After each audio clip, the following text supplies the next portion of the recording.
Welcome back. Gabon has adopted a new constitution that would let President Ali Bongo remain in power indefinitely. The National Assembly voted overwhelmingly in favor of the new legislation, which allows the unlimited renewal of the presidential 7-year term. Previously, Gabon had a limit of 2 7-year presidential terms.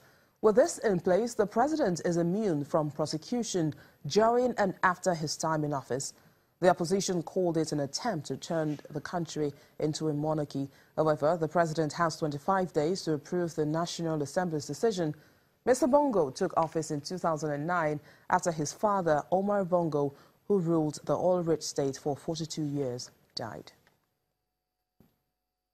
And Egypt's former military chief of staff, General Sami Anan, says he will run in the country's upcoming presidential election. This comes days after the most serious potential challenger to President Abdel Fattah al-Sisi pulled out. An election commission said on Monday that Egypt would hold the vote on March the 26th to the 28th, with a runoff on April the 24th to the 26th. Candidates must register between January the 20th and the 29th. Election regulations stipulate that would-be candidates must obtain the backing of at least 20 members of parliament for their candidacy or be supported by at least 25,000 eligible voters in at least 15 governorates. In South Africa's Finance Minister Malusi Gigaba says that government will go ahead with plans to provide free higher education for 99% of new students, and he added that the decision has been made and his department is working tirelessly on funding, but that South Africans will have to wait until the budget in February for details.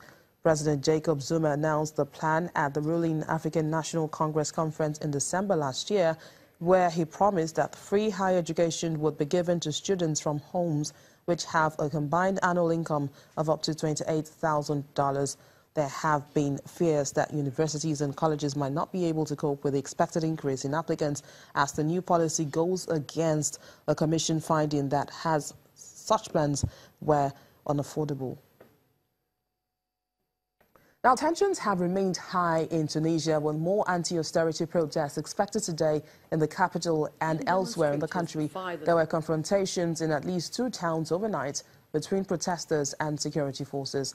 The people have been protesting the government's new financial measures that increase the price of petrol and other goods, as well as a rise in taxes on imported products. Human rights watchdog Amnesty International warns against what it describes as apparent intimidation tactics by security forces. The country's main political parties, business organizations and unions are expected to hold talks on Saturday over the civil unrest.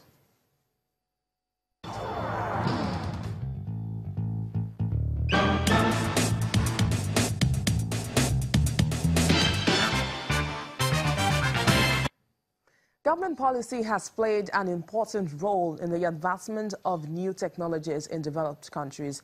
These governments have invested heavily in basic research and development, whereby investment has led to the creation of commercial products and services that will help drive economic growth. Companies across the African continent are developing inventions or new applications of technical knowledge using existing technologies from other developed countries. But people argue that these innovations may not be commercially viable, but some others believe it will address both private and social objectives. Well, joining us on the show to discuss more on this is a software engineer, Ibukun Adeniyi. Thanks for coming on Network Africa. Hi, how are you? Very well, thank you. So how can innovation in Africa meet both commercial objectives and developmental goals? What we have to do as Africans is we have to make sure that we have to reassess how we are going about it in the first place. The focus has to be on education, because if you want to be a Google-sized company, you need the amount of software engineers, for instance, that Google has. You need, traditionally what I mean is like the manpower of any institution is a majority of its assets. So if you want to be a Google-sized company in Africa, you need, let's say, 40,000 developers. In Nigeria, you can't get those kind of numbers. So we can't get there. It's not possible. Why did you say it's not possible? Like, unless we all focus on that, we don't have enough institutions that teach these things appropriately. We need everyone You know, instead of you investing into a solution, you know, one small solution trying to forget about the solution for now. Focus on the education. When you have the education, you have the manpower. You can dream up anything. There are countries where people are already driving self-driving cars. People are thinking of amazing things, artificial intelligence. We are still stuck in the Industrial Revolution. We're talking about refineries when cars want to start flying. Like, what are we doing? So we have to focus on education. That's what we have to do. Now, what about improving the regional exchange in Africa and, you know, other parts to foster the economy? Because it's believed that Africans are weak when it comes to local innovations. Do you agree with that? Yes, that's part of the problem. Okay, so I listen to Elon Musk sometimes, and he will say that technology cannot improve if people don't actively work at it. You know, like, it's been done all over the world. If we don't look at the history of the world, even the countries that are ahead of the world, like America, what they did, if we don't look at what happened, we will not understand how to move forward. What happened really was, there was a time, you know, somebody went to space, you know, it went that crazy, and someone went to space, and the whole world was crazy. America was so ahead technologically, they took over. Almost everything we use today was invented in America. Do you understand? Because they had a very, very strong foundation educationally. You hear your schools at MIT, Harvard, people are doing amazing things. They're spending a lot of money on their education, and they are in charge of all these things. So if we want our technology to spread across Africa, other African technologies will also come here. Do you understand? So, but if we don't all, there's something about technology. I always tell my friends, I say, if you need so much money to market your app or whatever, then it's not working.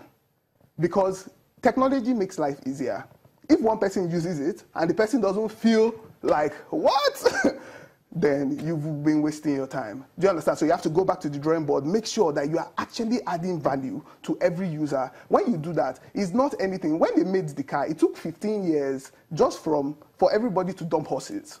You know, there were, of course, the stubborn people that say, what's car? You know, it always happens, right? But it took just 15 years for everyone to dump horses, and New York was just all cars. Just 15 years. So it doesn't take that longer than that. Do you understand? For us to have self-driving cars all over Africa. Now, let's look at Nigeria once again as a case study. Do you think that we should be doing, what should we be doing, you know, to actually promote innovation? We need to stop focusing on, you know, as much as this government is saying, that's my problem with maybe this government's perspective, is like, they are saying it, you know, but they are not doing it. I mean, we're still about to invest all the money into refineries and things like that. You get, our educational budget is still the lowest. I saw one list in, like, it was abysmal, like 7% is what we spend on education. When countries are spending 20, 30 of their national budget, we are still sharing money. We don't even understand.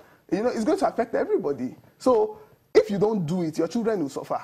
You know, you keep fighting Boko Haram, you still fighting. Do you understand? There's a technology that will solve all these problems. I know we can go on and on, but we just have to leave it at this point. Many thanks for coming on the program. Software engineer Ibukun Adeni. Nice to meet you.